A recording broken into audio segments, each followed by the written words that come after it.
Hey everybody, welcome to Fortunate Creations. I'm Kim and this is day 9 of the Santa Cloth Challenge. Now, if you haven't been paying attention to the other 8 days, first of all, shame on you. And second of all, let me tell you what we're doing. So I had my subscribers in the chat one day for the live coffee with Kim. I had them give me a stitch and a color. They ended up giving me 26 of them. So I made this Christmas tree here. One of the envelopes has 2 in it. I don't know which one because I shuffled them all up. I wrote down every stitch and color that they gave me, and I put one each in these bags. So each day I've been pulling one out and making a kitchen set that goes with that, the stitch and the colors. So the first day, cross double with red. The second day was the lemon peel with yellow. And if you haven't seen these, I did post them on my community tab as well as my Facebook tab. And I have a playlist of all of these. So the third one was a front post double in white. The fourth was single crochet in rose. Day 5 was the moss stitch in black. Day 6 was popcorn in purple. Day 7 was double crochet in turquoise.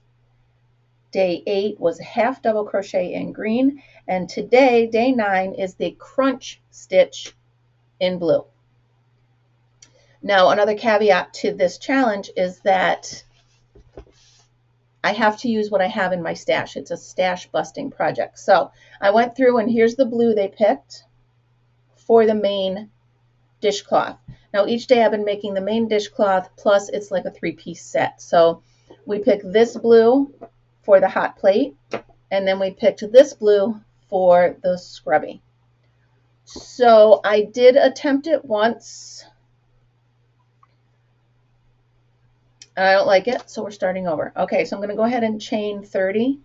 1, 2, 3, 4, 5, 6, 7, 8, 9, 10, 11, 12, 13, 14. Not sure if I'm going to edit this out or not, so sorry. 15, 16, 17, 18, 19, 20, and then 10 more. 21, 22, 23, 24, 25, 26, 27, 28, 29, 30, and I do one extra for the turning row, so I have an actual, okay, so 31. I'm just going to go ahead and I'm going to kick right in with the crunch stitch. I'm not going to do a row of singles. So the crunch stitch is a slip stitch and a double, or a half double, and a half double crochet. And that's what the pattern is all the way across. Slip stitch, half double. Seems easy, right? Slip stitch, half double. I got to keep an eye on myself because I'm so used to doing a single crochet that the slip stitches are catching me. I'm catching myself doing single instead. So slip stitch here, half double. Slip stitch, half double. And that is pretty much the pattern I'm going to be doing. Back and forth, back and forth, and forth, and back and forth. I'm going to make this one simple. I'm not going to get fancy. I'm not going to do a pattern or a granny square. I'm literally going to do a square kitchen towel with this pattern. So, at the risk of being annoying or redundant or boring, I'm going to go ahead and stop this here. I'm going to work this up as far as I want until I start to do the taper. I will check back in with you when I do the taper, show you how I'm doing that. The taper is where you taper it in a little bit and then put the handle on it. So yeah, so you go ahead, keep doing slip stitch, half double until you get it as tall as you want your kitchen towel, and I'll be back. Okay, so I've gotten this far. It is an absolutely beautiful stitch, but do not do it if you are in a rush. I'll tell you what. So I have started now the actual top that's just going to be the half doubles, and then I'm going to start the decrease rows of each row as I go along. Fritz, that'll do. Fritz is not happy that I'm sitting. Fritz is my dog, for those of you that don't know. He's not happy that I've been sitting in this chair for about 4 hours right now. Believe it or not, 4 hours, and this is as far as I got. This crunch stitch, it's absolutely beautiful. I love it, and I will be doing it again when I'm not in a time crunch. Get it? But yeah, it's a beautiful stitch. I highly recommend you do this, but I recommend you do it when you're not in a time sensitive situation, because I'm trying to get this recorded and uploaded so that I'm not messing with the high def of the football game tonight. So I'm going to go ahead and I'm going to reduce the top, and I will check back in with you when I am ready to put the handle on. Okay? All right, so keep going and I'll meet back up with you when the handle's ready. Okay, so I'm doing this one a little bit different. This is going to be the towel that actually folds over front ways. And I got this inspiration from Miss C, from Miss C's Crochet Cabin. She's been doing this challenge along with me, and I'm absolutely loving seeing all of her versions of the dish towels. And she has been doing the flip over handles instead of the ones that I've been doing, and I really like them. So I decided to make day 9 a handle like Miss C does. And then we're going to pick a button. And I'm telling you, I'm stressing a little bit because I am under a time crunch to get this done. But I highly recommend you do this stitch. The crunch stitch is beautiful. I want a poncho in the crunch stitch. I absolutely do. So that's going to be in the future. I'm going to put that in my to-do book, my project book. So when I get an idea of what I want to do and I can't start it yet, I put it in the project book so that I don't forget the idea. And then once I do not have as many whips on my hook, I can start a new one. Sometimes I get the gotta finishes and sometimes I get the gotta starts. And that's what that book is for. So when I get the gotta starts, but I'm way too busy and I can't start it yet, I need to write it down and reference it again later. So I have to be honest, I was working on this today, and then I got an idea for my Secret Santa at work, so I stopped what I was doing and I started playing on that. So, I mean, it shouldn't have taken me this long. It did, but it shouldn't have.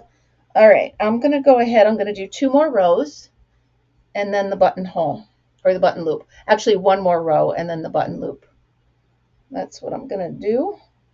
So the whole part of the cloth was the crunch stitch. And then as always, when I start to do the taper, I just do the half double.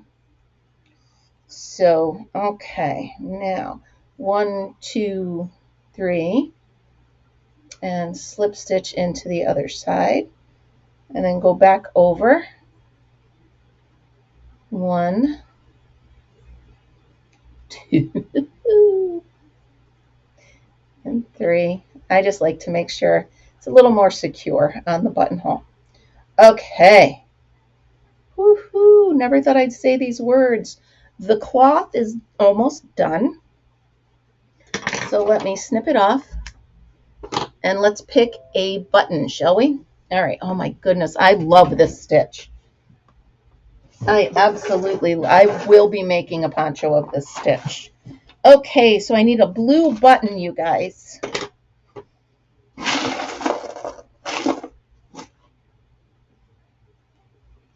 That's a pretty blue button. All right, let's go with that one.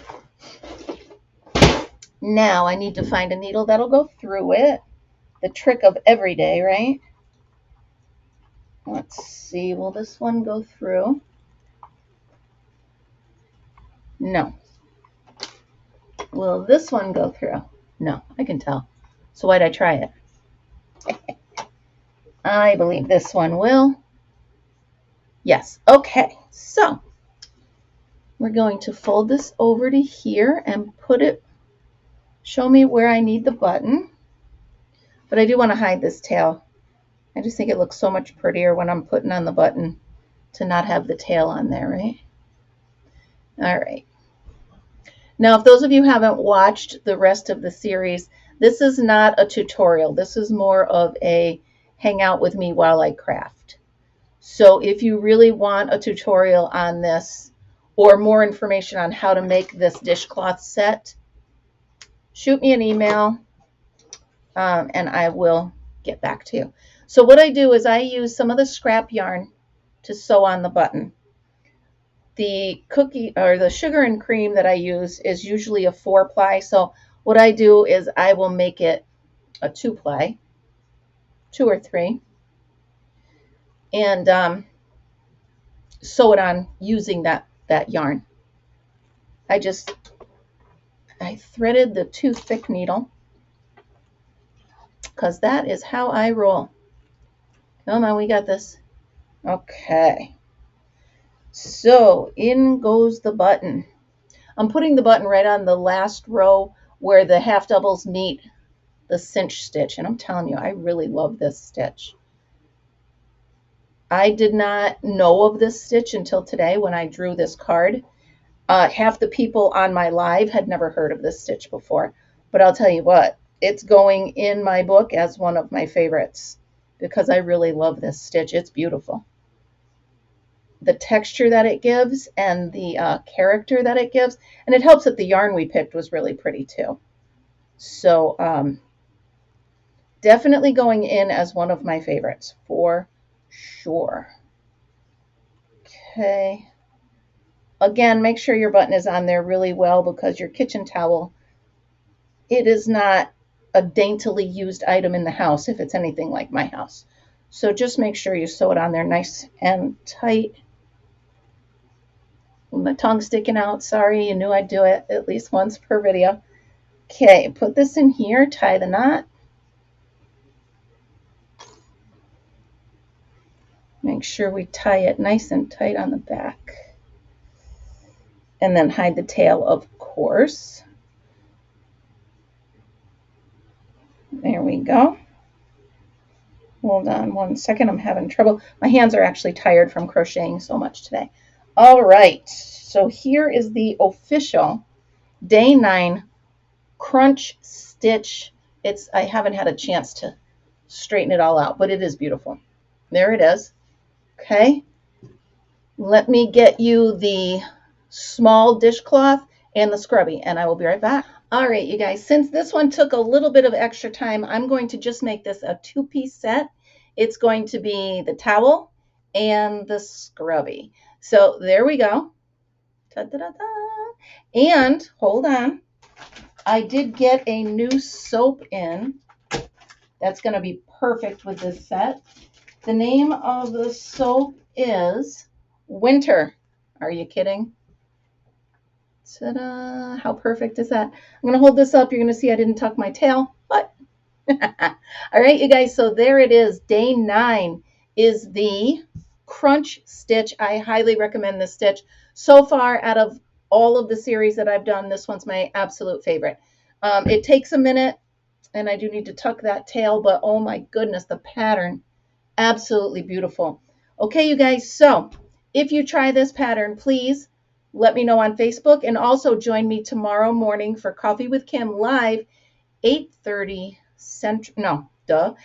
Eastern time, and we will reveal what day 10 is going to be. All right, you guys, thank you so much for hanging out with me, for watching this series, and hopefully for trying it.